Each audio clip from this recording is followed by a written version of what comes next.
Hello दोस्तों। तो कैसे हैं आप लोग। आपका स्वागत है हमारे चैनल नॉलेज एवरीडे पर। यहाँ मैं आपको एक्सप्लेन करूँगा क्लास 11-12 साइंस के कुछ इंपॉर्टेंट टॉपिक्स को।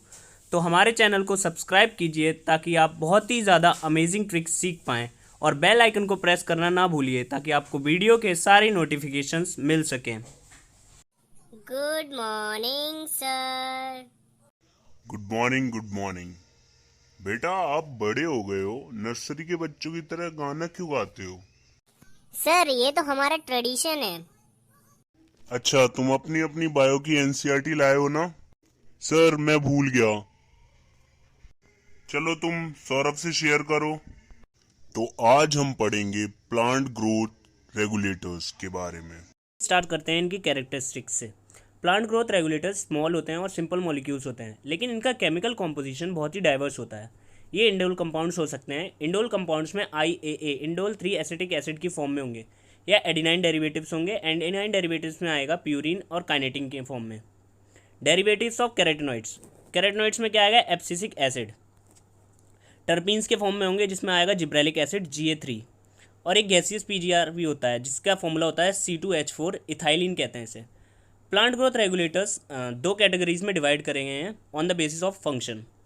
पहला ग्रुप है जिसमें ग्रोथ प्रोमोटिंग एक्टिविटीज़ होती हैं, जैसे cell enlargement, cell division, pattern formation, tropic growth, flowering, fruiting, seed formation. इन्हें प्लांट ग्रोथ प्रमोटर्स कहते हैं। इसके एग्जांपल्स हैं auxin, gibberellin, cytokinin. Second group में ग्रोथ इनहिबिटर वाले हार्मोन्स आएंगे। ये रिस्पॉन्स करते हैं wounds and stress of biotic and abiotic origin. ये इन्वॉल्व होते हैं growth inhibiting activities such as dormancy, senescence या एब्सिशन। इसका एग्जांपल है एब्सिसिक एसिड। इथाइलिन जो गैसियस PGR है, ये किसी भी ग्रुप में फिट हो सकता था, लेकिन ज़्यादातर इसकी इनहिबिटिंग एक्टिविटीज़ की वजह से इसे ग्रोथ इनहिबिटर में रखा गया है। तो अभी हमने पढ़ा पीजीआर की कैरेक्टरिस्टिक्स को और इनके डिवीजन को। बच्चों, समझ में आ गया ना? सर ये कैरोटीनॉइड्स क्या होते हैं? कैरोटीनॉइड्स ऐसे सब्सटेंस होते हैं जो कलर देते हैं फ्लावर या फ्रूट में। यस सर, बाकी सब समझ में आ गया। और तुम्हें सौरभ, तुम्हारा ध्यान बिल्कुल नहीं था जब एक्सप्लेनेशन चल रहा था। सर मुझे टर्पीन्स और सेनेसेंस का मतलब नहीं पता। टर्पीन्स ऐसे सब्सटेंस होते हैं जो कैरेक्टरिस्टिक स्मेल देते हैं, और सेनेसेंस का मतलब होता है एजिंग। और अब हम पढ़ेंगे पीजीआर की डिस्कवरी कैसे हुई।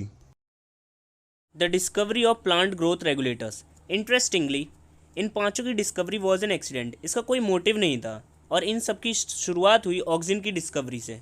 Charles Darwin and his son Francis Darwin, इन दोनों ने ऑब्जर्व किया कि कॉलियोप्टाइल ऑफ कैनरी ग्रास जो रिस्पॉन्ड कर रही थी unilateral by growing towards the light source, phototropism show कर रही थी। लेकिन after series of experiment it was concluded that जो टिप थी कॉलियोप्टाइल की, वो रिस्पॉन्सिबल थी बेंडिंग ऑफ होल कॉलियोप्टाइल। तो जो ये टिप थी, इस पर जो सब्सटेंस एक्यूमुलेटेड था वो था ऑक्सिन। तो auxin was isolated by FW went from tip of coleoptile. तो सोर्स क्या हुआ ऑक्सिन का? Tip of coleoptile.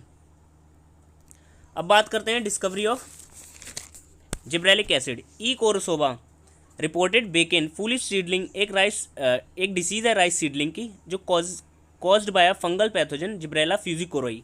Gibberella fujikuroi की वजह से होती है। तो इसमें जो एक्टिव सब्सटेंस था उसे बाद में क्या आइडेंटिफाई किया गया? Gibberellic acid. अब बात करते हैं discovery of cytokinin. F. Skoog और मिलर ने ऑब्जर्व किया कि जो इंटरनोडल सेगमेंट्स थे तंबाकू स्टेम के, पॉलीफिलेटेड जब ऑक्सिन उसमें ऐड किया गया। पॉलीफिलेटेड मतलब छोटे छोटे छेद हो गए। तो इसका जो न्यूट्रिएंट मीडियम था वो extract of vascular tissues, east extract, coconut milk और DNA। फिर मिलर ने बाद में इसे क्रिस्टलाइज किया। जो भी सब्सटेंस साइटोकाइनेसिस मतलब सेल डिवीजन कर रहे थे, उसे किस फॉर्म में किया? काइनेटिन की फॉर्म में। तो ऐसे डिस्कवरी हुई साइटोकाइनिन की। अब हम बात करते हैं discovery of ABA, abscisic acid. 3 independent researchers ने ऑब्जर्व किया 3 काइंड ऑफ इनहिबिटर्स। पहले था inhibitor B, abscisin second, and dormin. तीनों केमिकली आइडेंटिकल थे, तो इनका नाम दे दिया एक एब्सिसिक एसिड। अब लास्ट में बात करते हैं डिस्कवरी ऑफ इथाइलिन, जिसे गैसियस PGR कहते हैं। कजिन्स ने बताया कि एक वॉलेटाइल सब्सटेंस रिलीज होता है कि राइपेंड ऑरेंजेस से एक वॉलेटाइल सब्सटेंस रिलीज हुआ, जिसकी वजह से अनराइपन और बनाना राइपन हो गए, तो इस वॉलेटाइल सब्सटेंस को इथाइलिन कह दिया। अच्छा, तो आप लोगों को पीजीआर की डिस्कवरी समझ में आ गई? Yes sir. अरे, ये सौरभ कहाँ चला गया? सर वो बाहर चला गया, कह रहा था सर ने बोर कर दिया, थोड़ा रिफ्रेश हो जाऊं। अच्छा, ये लड़का कभी पढ़ाई पर ध्यान नहीं देता। अभी बात करता हूँ इसके पेरेंट्स से। हेलो, सौरभ के पापा बोल रहे हैं क्या? ये सौरभ बिल्कुल पढ़ाई पे ध्यान नहीं देता। आज तो इसने क्लास ही बंक कर दी। चलो, ज्यादा टाइम वेस्ट ना करते हुए अब हम बात करते हैं physiological effects of these hormones. Logical effect of plant growth regulators. सबसे पहले बात करते हैं हम ऑक्सिन्स की। ऑक्सिन्स ड्राइव हुआ ग्रीक वर्ड ऑक्सीन, जिसका मतलब होता है to grow. Auxin was first isolated from human urine, हमारे यूरिन से मिला था। The term auxin applied to indole 3 acetic acid compounds के लिए अप्लाइड होता है और कुछ नेचुरल सिंथेटिक कंपाउंड्स के लिए जिसकी ग्रोथ रेगुलेटिंग प्रॉपर्टीज़ होती हैं।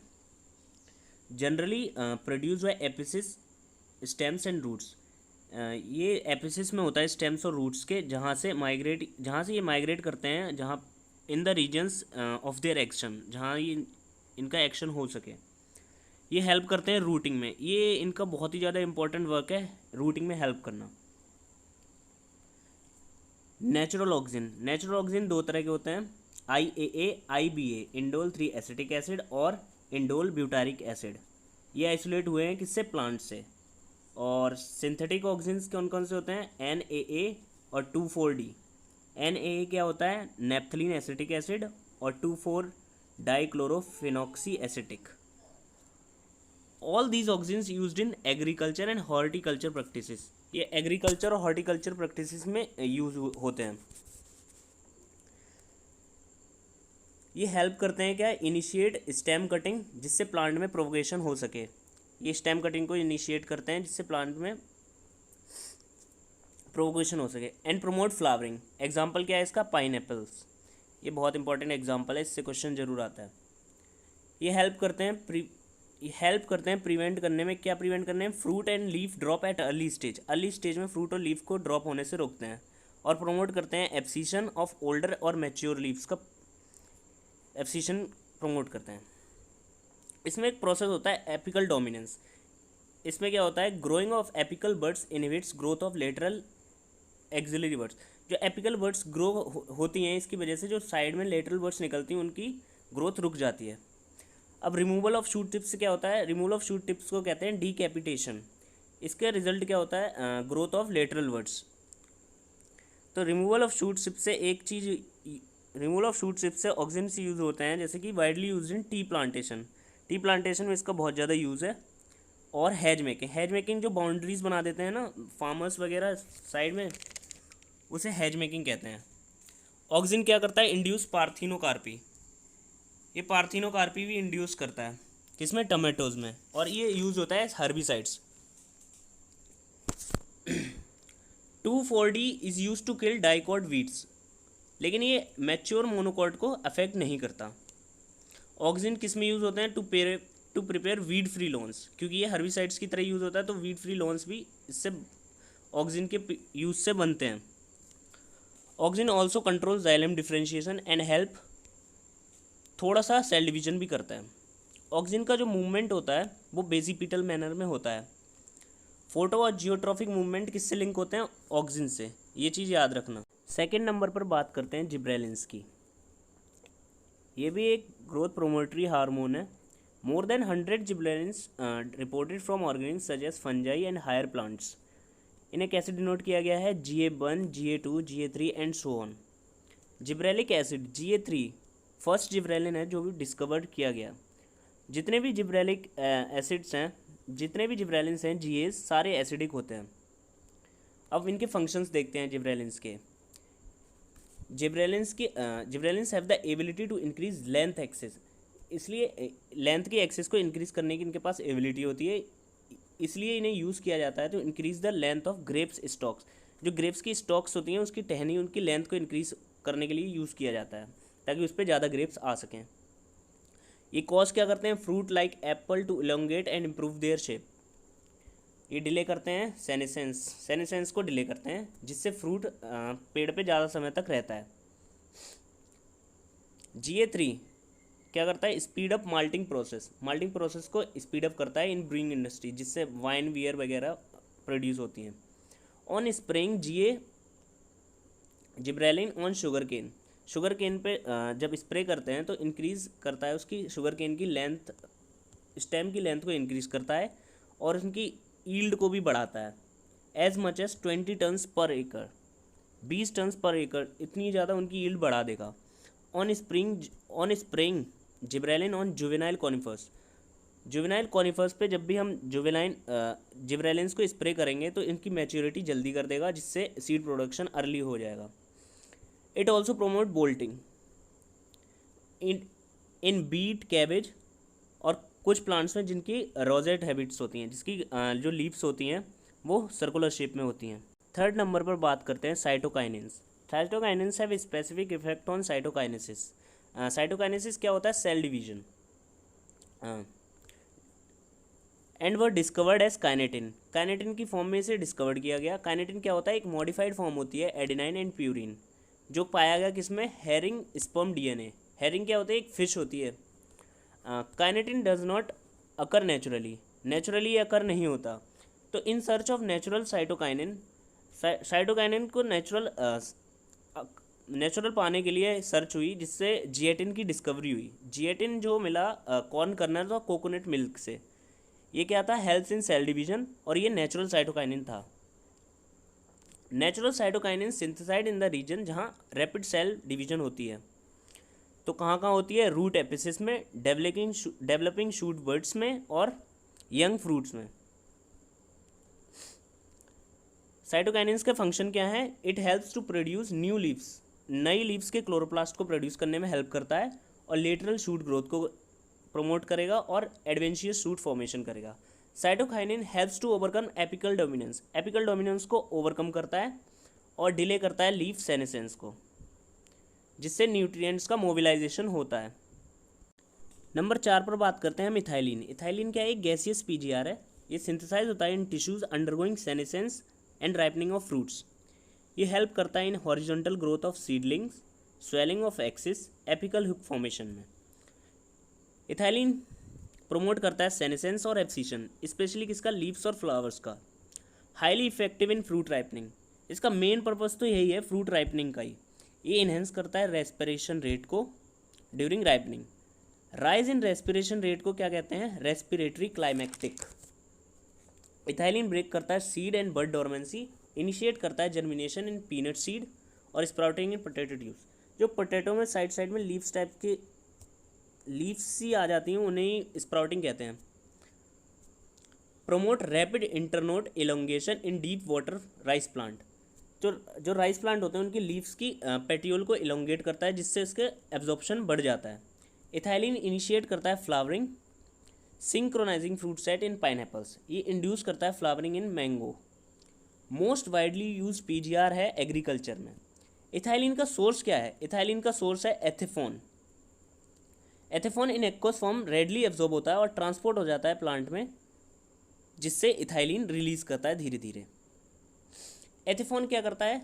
हेस्टेन फ्रूट राइपनिंग को बढ़ा देता है और एक्सीलरेट करता है abscission in flowers and fruit, जिससे थिनिंग हो जाती है thinning of cotton, cherry, walnut. It promotes female flower in cucumber, जिसकी वजह से उसकी ईल्ड बढ़ जाती है। लास्ट में हम बात करते हैं एब्सिसिक एसिड, जिसे हम ABA के फॉर्म में लिखते हैं। इसका रोल क्या होता है? मेन रोल होता है एब्सिशन और डोरमेंसी का। ये एक्ट करता है plant growth inhibitor and inhibit करता है प्लांट के मेटाबॉलिज्म को। ये इनहिबिट करता है सीड के जर्मिनेशन को। ABA क्या करता है? स्टिमुलेट करता है क्लोजर ऑफ स्टोमेटा को क्लोज करने का काम ABA का है। इंक्रीज करता है tolerance of plants in various stress, ये प्लांट्स के टॉलरेंस को इंक्रीज कर देता है। It is called stress hormone, इसीलिए इसे स्ट्रेस हार्मोन भी कहते हैं। इसका इंपॉर्टेंट रोल किस किस में है? सीड डेवलपमेंट में, मैच्यूरेशन में और डोरमेंसी में।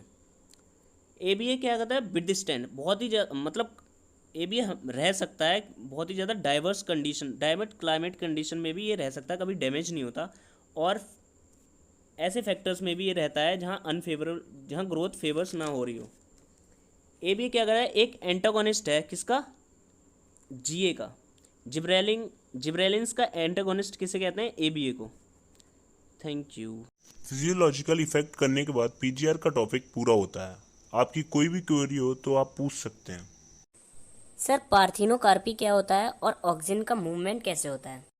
पार्थिनोकार्पी का मतलब होता है formation of fruit without fertilization, और ऑक्सिन का मूवमेंट होता है बेसिपिटल मैनर में, जैसे एपेक्स से बेस की तरफ, मतलब ऊपर से नीचे की तरफ।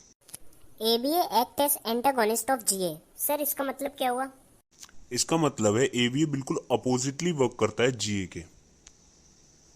Thank you sir for clearing our doubts. अच्छा बच्चों, अच्छे से रिवीजन करना और नॉलेज एवरीडे चैनल को सब्सक्राइब कर लेना। हाँ, और आप लोग भी जरूर सब्सक्राइब कर लेना और बेल आइकन को प्रेस कर देना ताकि वीडियो के सारे नोटिफिकेशंस मिल सकें। Thank you for watching the video. Have a nice day.